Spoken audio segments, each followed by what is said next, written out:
wonder if we could now move on to talking about the experience of disabled clients in the legal sector. Elizabeth, I know that you in particular have got a particular focus on this. On your website, you have the office walkthrough, so a person's able to see in advance what the facilities are like and how that would be for them. So could you perhaps speak about your experience of that, and then we can hear from everyone else, please? Yeah, of course. So I launched L&M MediLaw with accessibility in mind. The reason being was that I represent a lot of disabled clients, and nearly all of them have experienced trauma. Experiencing medical negligence can be highly traumatic, and they can either have a life-changing injury or alternatively they've lost a loved one, and it's very difficult, and they're then faced with a very complicated legal process. And I felt that we could maybe do law with well-being in mind and try and make it more accessible and inclusive. I have a personal interest in this. My daughter has a visual impairment, and navigating the education system with her and the various barriers that she faces, and I worry for her that if she was ever to instruct a solicitor, she would have to have a helper with her, and something doesn't sit right with that with me, because I feel that instructing a solicitor is a very private matter. You're talking about very confidential things, and you should be empowered as an individual to do that. And so that was on my mind. She has a cerebral visual impairment, so it's a brain injury. So there's other things as well that she has, physical disabilities. So I thought, what could I do? And that's when I contacted Lois and I attended her training.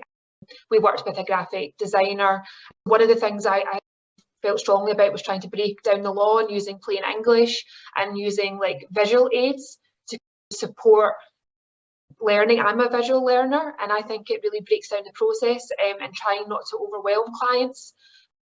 Also, I think clients get very nervous meeting a solicitor for the first time, so I did a video walkthrough, just showing them like, this is how you get in the building, this is how you go up the lift, and then lots of videos of myself talking. Now, the reason is not because I really love myself and love the sound of my own voice, it's so that clients have a picture of me and they've heard me before, so when they go to meet with me, it's not the unknown. And if they're less stressed, I can get better information out of them, and that's better for the case. And just tips from Lois, like having your font size sans serif, having it size 14. I try to paragraph a lot now with my letters, so it doesn't look like a word salad.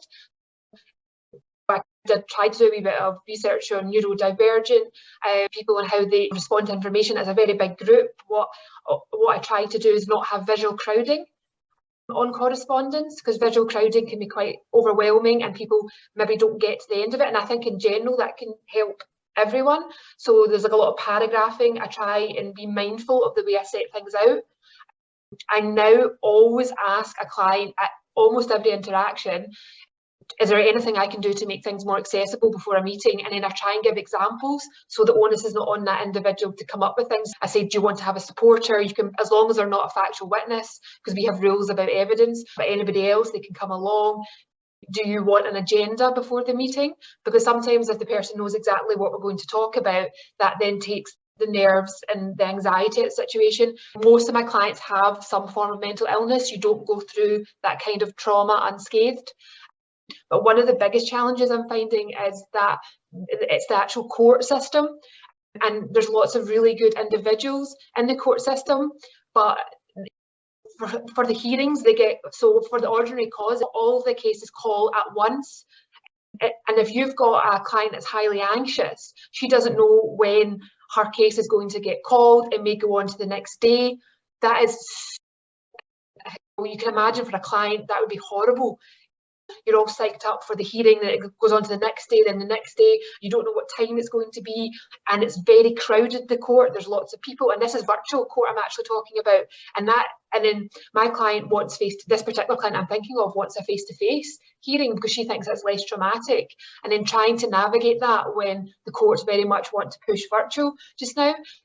So that's what's sometimes difficult, is you're coming up against big institutions. I'm not saying there's not very good individuals within the institutions, but the institution as a whole is so big and formal and quite conservative in their views that sometimes it's really hard to try and ask for something different, and I'm just recently asked for something different. As I contacted my client psychiatrist and got like a list of things that I think she needs, but I don't know if the court's going to accommodate it. I'm certainly trying, but it's probably quite unusual, some of the things I'm asking for, but I think it's worth it. I think the evidence will be better, and it'll be more easily understood by the court if the client's less anxious. So many aspects covered there, but it shows navigating the legal system is challenging. We add in elements that you've just introduced there as well, it becomes ever more so. Rachel, do you have insight either from your study or from your own experience, obviously, around clients accessing the legal sector who define as disabled? I certainly have used lawyers in my local area. The lawyer I use are up the stairs in old chambers. If we can do a face-to-face over the internet, and that's okay, but when you're instructing power of attorney and stuff like that, it can slow the process down, because you're having to sign documents and then send it off in the post and make sure the witness properly and all that sort of thing. So I know they would probably meet me elsewhere, but certainly I think a lot of law firms in the local area are like mostly up the stairs, but that's how it is and how it has been. So certainly from a perspective of applying for traineeships as well, that did limit my options considerably. I don't think people think about this, but given I've got like a whole support network, my family, my medical needs, like my GP, it's all circled around where I live and my support network. So trying to relocate to the Central Belt or getting like a job in the Central Belt, it's very difficult from a trainee perspective as well. But employers don't think like that. Certainly with some of my trainees who were in my study, they requested from their employer not to be moved seats from, say, Aberdeen to Edinburgh because they had medical needs and stuff like that. So it's, I think basically going back to the client needs as well, I think employers forget what lived experience disabled people have, and especially legal employers. And I think if you've got someone employed who's disabled, certainly in the personal injury area where I wanted to work, I think that could be an asset to the firm, because they understand the challenges disabled people face. They understand reasonable adjustments.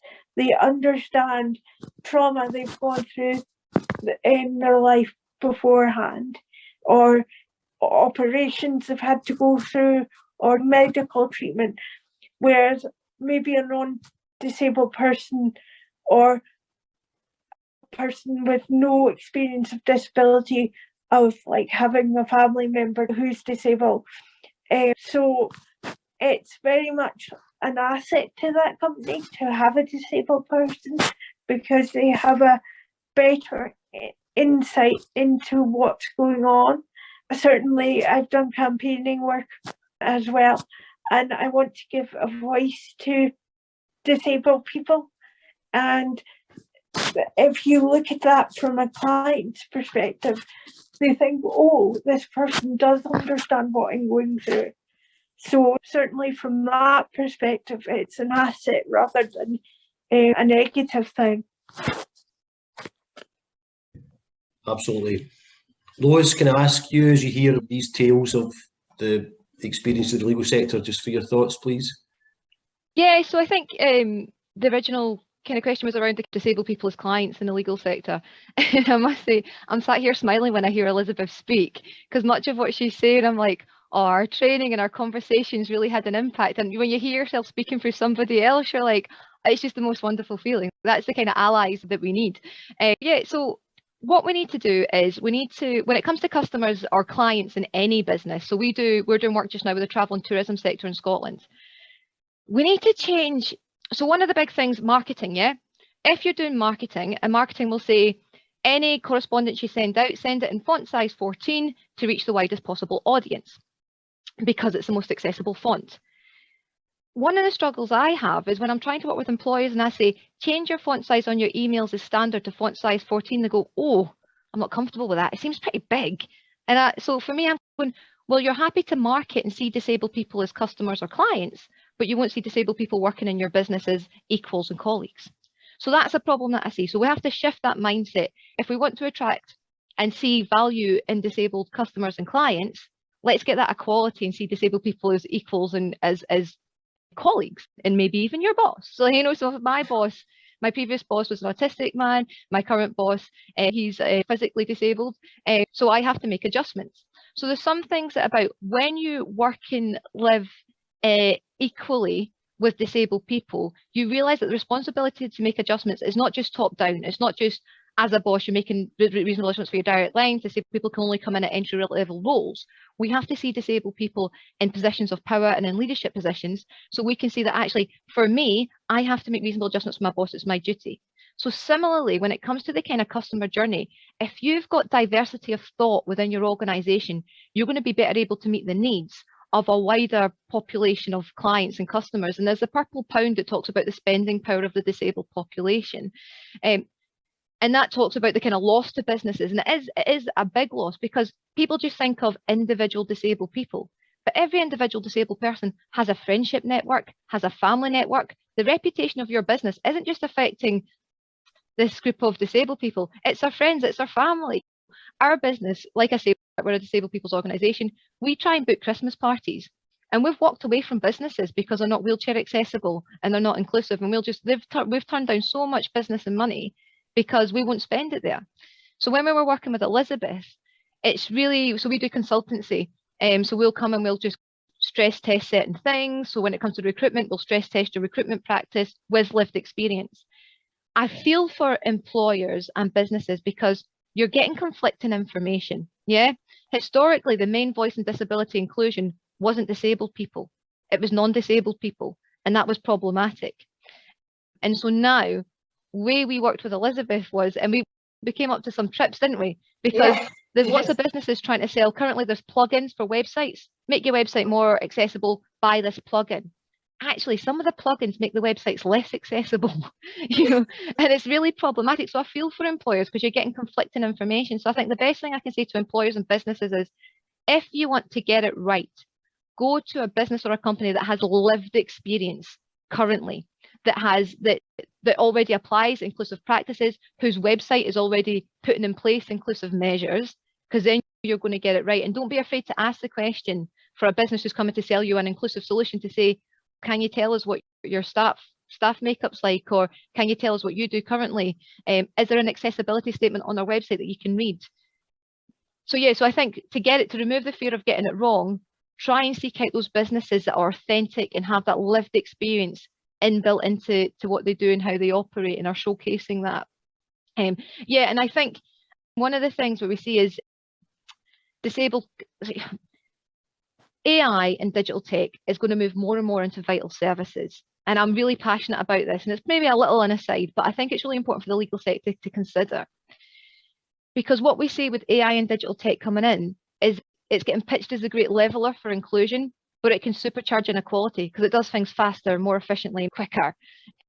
And we need to ensure that there's certain sectors that have diversity of thought within them to ensure that we don't see that exclusion happening. And similarly with the legal sector, that access to justice is so important. And if we don't remove the barriers for disabled clients as well as disabled employees, we're going to see, and I reckon we probably have seen in the past, disabled people being excluded from services. And I'm so fascinated what Elizabeth said about that. You ask the court for a reasonable adjustment so somebody can participate fully, and it's going, well, every other client goes through the same process, so why can't they? So it's this idea of equality, we just treat everybody the same. And treating everybody the same is not right, because not everybody's coming from the same starting position. Not everybody's got the same needs. We need to get to equity, and courts need to understand that for one client, perhaps myself, I might be able to get up really early for a court case because I don't take medication that makes me sleepy in the morning.